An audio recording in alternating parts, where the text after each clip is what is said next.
So last time we talked about Coulomb's law, which is how we determine the amount of force acting between two charged objects. Today we are going to extend that a little bit to talk about electric fields. So way back at the beginning of the year, when we talked about forces, we discussed that there are two different kinds of forces. There are contact forces and there are field forces.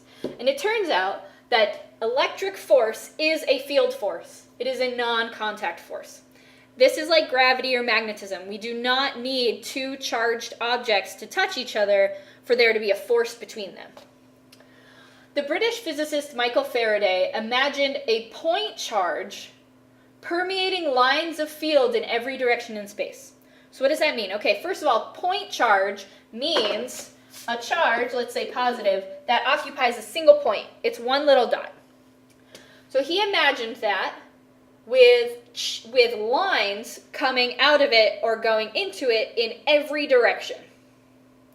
So what the heck would that look like? Well, a really adorable way to think about this is to think about a hedgehog, right? Hedgehogs are tiny little balls of cuteness that have their spikes coming off them in all directions. This is like an electric field. If we imagine the hedgehog to be a positive charge, then that positive charge has field lines coming off it in every direction and pointing outward into space. Just needed to put that in there. When we bring another point near that charge, and we use a very small positive point to use as a test charge, the point that is near that original charge feels the field. So we have our hedgehog field, and I bring a tiny little positive charge toward it. That tiny little positive charge is going to feel the hedgehog field. It's going to feel the field of that original charge. Another way to think of an electric field is to think of it as the influence in space of an electric charge. So if we have two positively charged balloons and they come close to each other, they're going to repel. We know then that there is a force between them, so there must be a force field that exists there. But if we only have one of those positively charged balloons, that field is still there. It is there ready to act on any charge that may come into that field. So when we draw electric fields, we use something called field lines, and this is what they look like. All electric fields can be represented by lines radiating out in all directions or coming in all directions from space. If we have a positive charge, the lines start on the positive and move out. That's why all of these field lines on this positive charge have arrows pointing outward. And it turns out that on a negative charge, the lines end on the charge. So when we have a negative charge, it's kind of weird to think about, but the lines start in space at infinity and come in and end on that charge, which is why on the negative, all of the arrows are pointing inward. So field lines start on a positive charge and end on a negative charge, always. And it turns out the number of lines we draw is proportional to how strong that charge is. So if we have a really super strong charge, we're going to make lots and lots of field lines. If we have a really weak charge, we're not going to make very many. So if I have a very strong positive charge, if it's very strong, there are lots of lines coming out in all directions. And because it's positive, the lines start on the positive charge and move away. So they're all pointing outward. You get the idea. If I have a really weak negative charge, because it's really weak, I'm going to not have very many lines. And because it's negative, we know that the field lines end on that negative charge, so they are all pointing inward. Because the number of field lines represents how strong the field is, the electric field is stronger where the lines are closer together. So if we have a really wonky looking electric field, like this picture, right in the middle here, where these field lines aren't very close together, the force is going to be weaker than in here where they're really close together. And we kind of know that from Coulomb's law, right? The farther away the two objects are, the less force there is between them. And that comes from these field lines. And it's really important to remember that field lines never ever cross. They can go in all kinds of different crazy directions, but they will never cross one another. So here's a little checklist to remember for when you are drawing field lines. Field lines indicate the direction of the field. The magnitude of the field is proportional to the density of the lines. So in other words, more lines means a stronger field. Field lines always start on positive charges and end on negative charges. So if you have a positive, they're moving out. Negative, they're moving in. And the number of lines is proportional to the magnitude of the charge.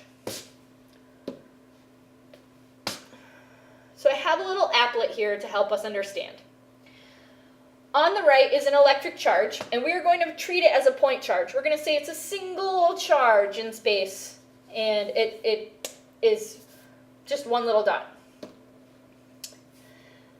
The charge is surrounded by an electric field. In real life, that field is more like a cloud, a fuzzy cloud that is very dense near the charge and gets less dense as you move away. But in order to represent it for us, we use field lines. And those field lines start on a positive charge and move out. And they move out in every direction. For us, it's really hard to draw something three-dimensional like this. This is actually what's going on, but we reduce that to a two-dimensional picture. So, actual electric field is like a cloud. It exists in all areas and gets weaker as you move out. It does exist in all three dimensions, but we only draw it as being in two dimensions. And that's the gist of field lines. But we've only really looked at examples with one charge. What if we have more than one charge, or if our charges are not located at a single point? That's when things get a little funky. So, for example, if we have a positive charge by itself, this is what it looks like. Pretty simple. Negative charge, almost the same, except the arrows point in instead of out. If we bring a positive close to a negative, they're going to attract, and it turns out the field lines actually join up. And this is exactly what we saw in this picture right here. So the field lines join up, and they move away from the positive and into the negative. Away from the positive and into the negative. And remember, this is where it's really important to remember that field lines never cross. So these two field lines will join up and become one, and that represents the attractive force between the two opposite charges.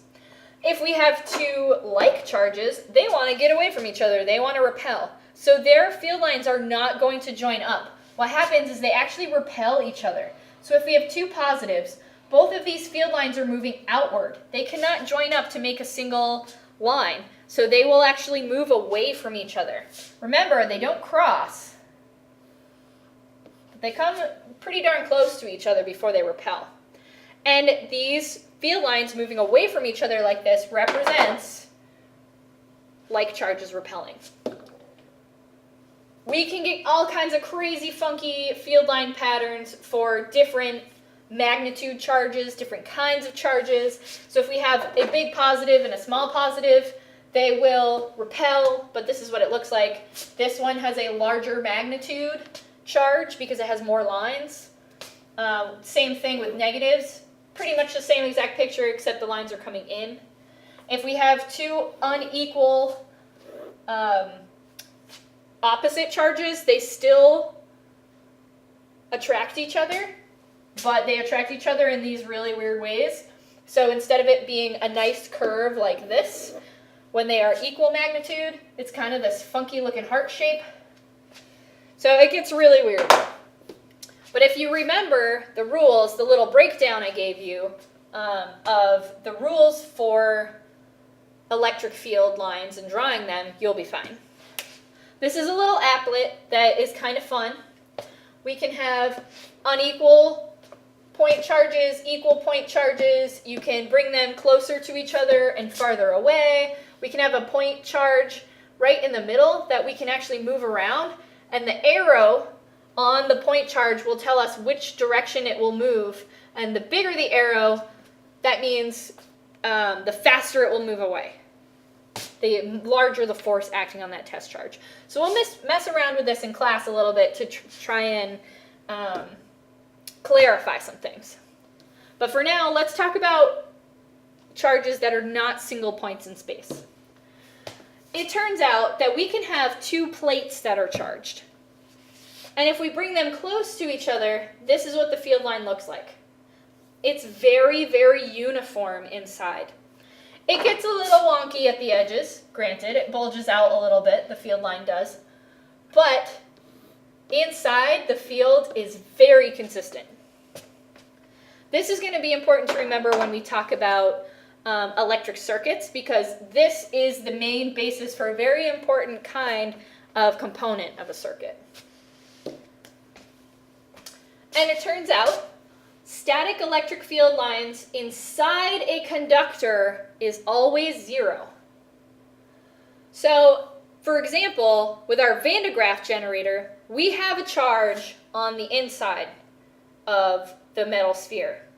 We also have a charge on the outside of the metal sphere, and that charge on the outside is what generates the electric field that will apply a force to other charges. But inside that conductor, inside that tiny sheet of metal, there is no field.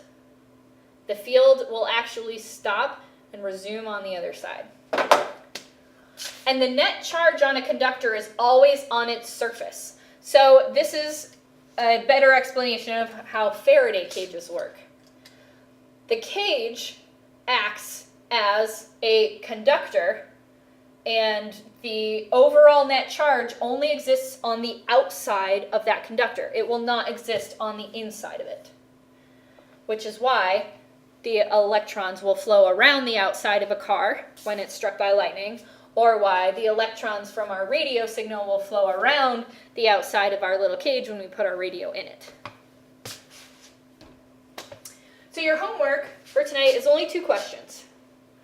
The first one is actually a review question from the last video for Coulomb's law, so you might need to go back to that one.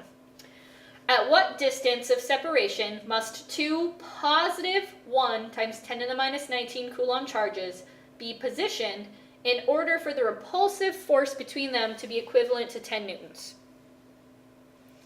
And pick an electrically charged object that we have encountered in class and draw what the electric field associated with it would look like. So you can think about the Van de Graaff generator, the levitation wand, plasma ball, Faraday cage, a charged balloon, a charged rod, your hair after you rub a balloon on it, any of those things. I'd like you to draw a picture of that to the best of your ability. It doesn't have to be a masterpiece, but draw a picture and then show me what that electric field line would look like.